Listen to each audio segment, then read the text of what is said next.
Bonjour à tous, on termine cette semaine spéciale Salon de Francfort sur les chapeaux de roue avec des sportifs de tout genre, de la Porsche Mission E à l'Alfa Romeo Giulia QV en passant par les bolides Bugatti, Hyundai ou encore Honda.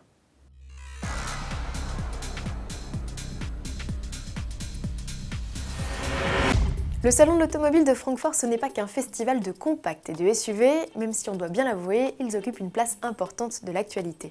Attachez vos ceintures, on débute ce journal avec la visite du stand Porsche, où la 911 restylée partage l'affiche avec un surprenant concept de berline 4 portes. Suivez le guide Maël Pilvin pour en savoir plus. Porsche a pris tout le monde par surprise à la veille de l'ouverture de ce salon de Francfort en dévoilant la Mission E. Sous ce look futuriste, inutile de vous dire qu'il s'agit bel et bien d'un concept. Pourtant, loin de n'être qu'un délire de designer, cette Porsche Mission E nous plonge dans le futur, pas si lointain, de la firme de Stuttgart. D'abord avec cette ligne qui évoque certes la 911, mais qui, à y regarder de plus près, offre 4 portes. Voilà qui donne un avant-goût de la prochaine génération de Panamera. Quant à la motorisation, elle est 100% électrique. Sous la carrosserie en matériaux composites, 2 moteurs électriques viennent délivrer un total de pas moins de 600 chevaux. Pas de quoi renier l'identité sportive de la marque puisque le 0 à 100 km/h est abattu en 3 secondes 5, la barre des 200 km/h franchie en moins de 12 secondes et le tour du Nürburgring théoriquement avalé en moins de 8 minutes, notamment grâce à 4 roues motrices et directrices.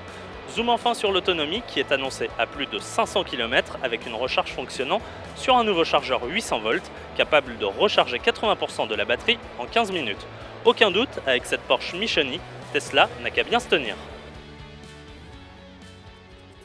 Après l'électrique, l'hybride et le diesel, Porsche nous surprend encore. Fini cette fois les blocs atmosphériques sur la 911, désormais la mythique sportive se fait souffler dans les bronches par un turbo, même deux. Le 3 litres biturbo qui équipe désormais les Carrera et Carrera S a permis de faire grimper la puissance de 20 chevaux.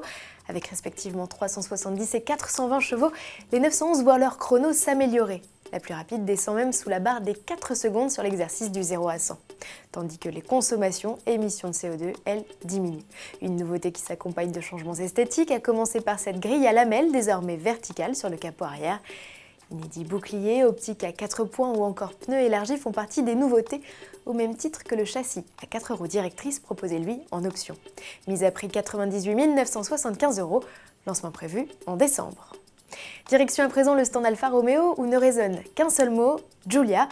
La nouvelle berline du constructeur italien a fait sa rentrée en Allemagne dans sa déclinaison la plus extrême, la fameuse Quadrifoglio Verde. Pour tout savoir d'elle, écoutez le reportage de notre envoyé spécial sur le salon, Maël Pilvin.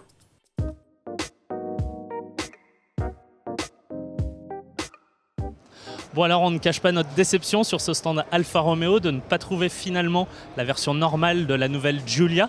Et pourtant la berline est partout en noir, en blanc, en gris, mais seulement et exclusivement dans sa version ultra sportive Quadrifoglio.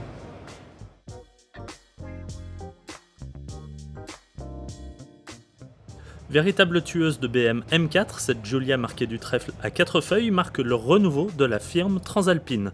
Son physique musculeux et son design italien donnent à cette Giulia un tempérament latin irrésistible, une digne héritière de la Giulia TI Super de 1964.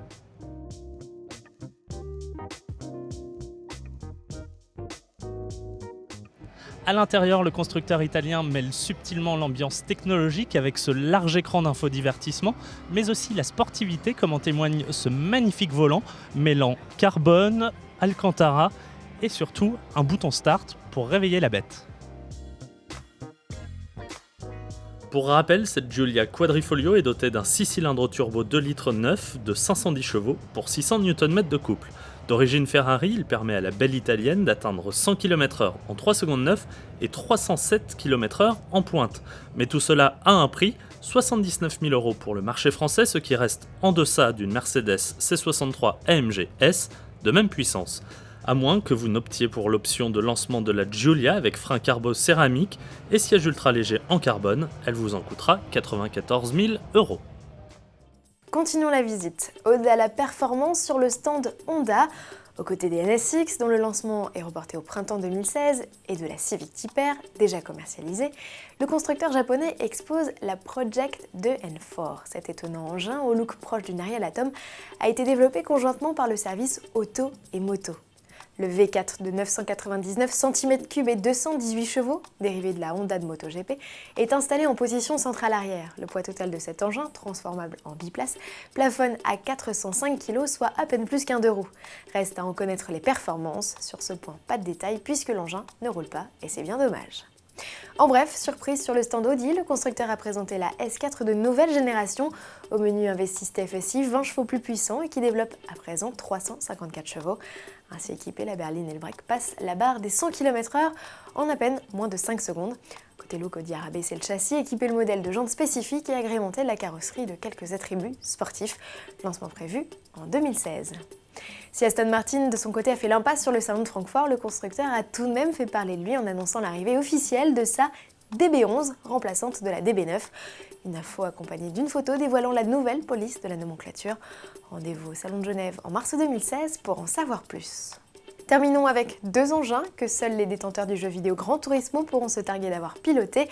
Il s'agit des Bugatti et Hyundai Vision GT. Commençons par le modèle coréen présenté à l'échelle 1 sur le salon de l'automobile de Francfort. Baptisé M2025, ce prototype digne d'une voiture de course embarque 4 moteurs électriques alimentés par une pile à combustible. Puissance cumulée annoncée 884 chevaux avec 972 kg sur la balance, le concept promet des accélérations fulgurantes. Hyundai ne les a toutefois pas communiquées. Ce qui n'est pas le cas de Bugatti. Son concept, lui aussi baptisé Vision GT, c'est original, est à découvrir sur le salon en compagnie de notre reporter Maël Pilvin et Montesson, puisqu'à la fin du sujet, vous profiterez du doux ronron de la mécanique. C'est la première fois depuis 10 ans que chez Bugatti, il n'y a aucune Veyron. Et à peine ces 450 exemplaires sont-ils sortis des ateliers de Molsheim en Alsace, que Bugatti nous revient avec une surprise de taille, ce concept Vision Gran Turismo. Alors que les rumeurs vont bon train sur la remplaçante de l'Aveyron, on découvre ici, à Francfort, un concept tout droit sorti du jeu vidéo Gran Turismo 6, passé du virtuel au réel avec cette maquette plus vraie que nature. Une hypercar extrême, taillée pour la piste et développée comme une vraie sportive. D'abord avec un aérodynamisme tapageur qui assure à lui seul le spectacle. Mais il faut bien ça pour coller au sol ce mastodonte qui cache ici un W16 8 litres quadri-turbo de 1500 chevaux. S'y ajoute même un moteur électrique permettant de grimper à 1650 chevaux au total. Les performances sont ahurissantes à la limite du réel. 2 secondes de 0 à 100 km/h et 450 km/h en pointe. Attendu à l'automne sur console PlayStation 3, cette vision Gran Turismo ne verra sans doute jamais le jour. Mais regardez bien ce concept, Bugatti avoue qu'il a déjà les traits de la future Bugatti Chiron.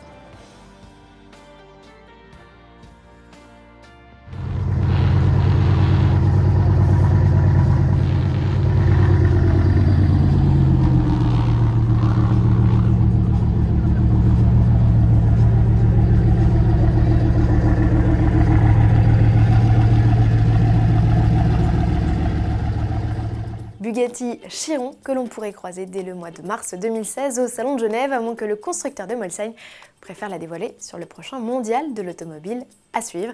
D'ici là, on vous souhaite un excellent week-end et on vous dit à lundi.